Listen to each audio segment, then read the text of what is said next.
আমাদের সচিবালয়ের যে ঘেরাওয়ের কর্মসূচি ছিল এর আগে সেখানেও ৩-৪ দফা দাবি ছিল আমাদের। সেখানে দাবিগুলোর মধ্যে ছিল দ্বিতীয় ক্যাম্পাসের কাছে সেনাবাহিনীর হাতে হস্তান্তর এবং আবাসন ভাতা, যেটা এখন আমাদের প্রথম ১ নম্বর দাবি। সেই দাবিগুলো আমাদেরকে আশ্বাস দেওয়া হয়েছে, বলা হয়েছে মেনে নেওয়া হয়েছে এবং খুব তাড়াতাড়ি এটা কার্যকর করা হবে।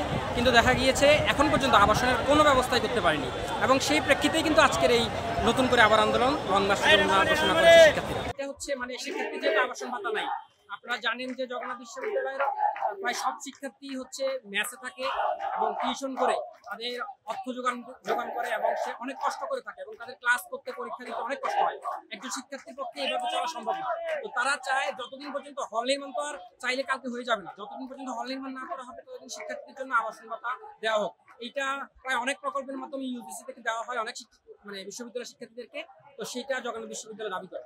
যতটুকু জানতে পারছি আমাদের প্রায় ৩০-এর উপরে আহত হয়েছে এখন পর্যন্ত। এই সংখ্যাটা এখনো নিশ্চিত না এবং এর মধ্যে আমি একজন জানতে পেরেছি সাউন্ড গ্রেনেডের হামলায় কান ফেটে গিয়ে রক্তক্ষরণ হয়েছে অনেক এবং একজনের মেয়ের শিক্ষার্থীর পায়ে সাউন্ড গ্রেনেড গিয়ে পড়েছে।